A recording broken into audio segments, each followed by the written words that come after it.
I know that understanding interest rates can be like trying to understand a different language.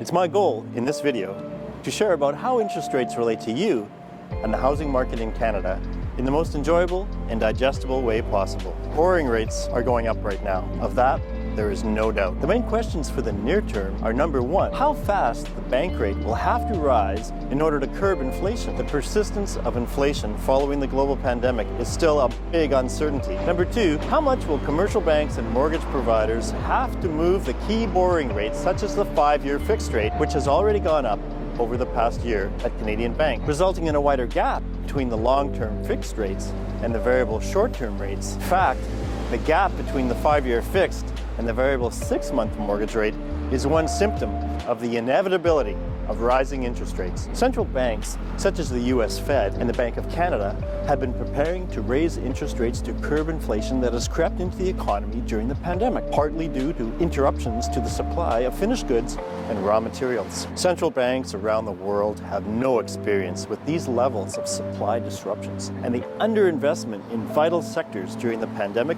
means that lower production threatens the return to normal growth levels in the economy in general. The trade-off to killing inflation is the potential damage to the fragile economic recovery following the pandemic. But this video is not about the economy or why interest rates have to go up. It's about the steps that you can take to protect yourself if you're thinking about making a move. There's 4 steps. Number 1, downsize now. This is a great time to sell a larger property and buy a smaller one, which will be easier for you to finance. If you're already a homeowner, now is the time to see how this could really work in your favor. Reach out to me for a few ideas. The consultation is free and no risk to you. The second step, lock in your mortgage rate. Not a bad idea if you're the kind of person who really worries about uncertainty. If inflation gets worse and the interest rate rise accelerates, then you could be very happy you're locked in. On the other hand, if you can handle a little risk, it may be cheaper for you to stick with the variable rates. The debt markets are already discounting the uncertainty,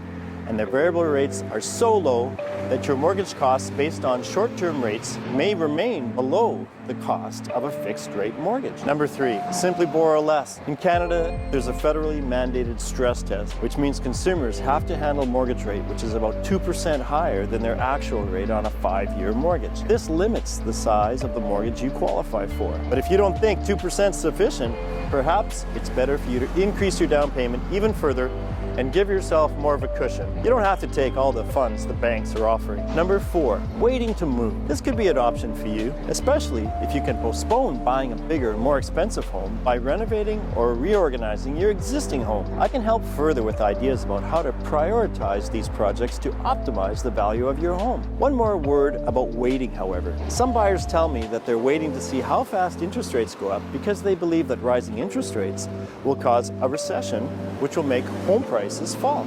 This is possible, but it won't necessarily work for you. The homes that do come on the market during a recession, including foreclosures, are not necessarily the type of home that you're looking for. And there's no guarantee that rising interest rates will cause a recession in the first place. At least not a strong enough recession to cause house prices to fall in your market area. This is especially true in Victoria, BC, which is a relatively small market close to a much bigger city with higher prices. Migration from Vancouver and other parts of Canada is one reason why home prices here in Victoria can remain relatively strong even during a recession. I hope you enjoyed finding out more about interest rates and how they relate to your current housing situation. If you're interested in buying or selling a home in Victoria, BC, or how to navigate the current interest rate landscape, I would love to discuss more with you about your specific needs. You can reach out to me anytime on my mobile phone,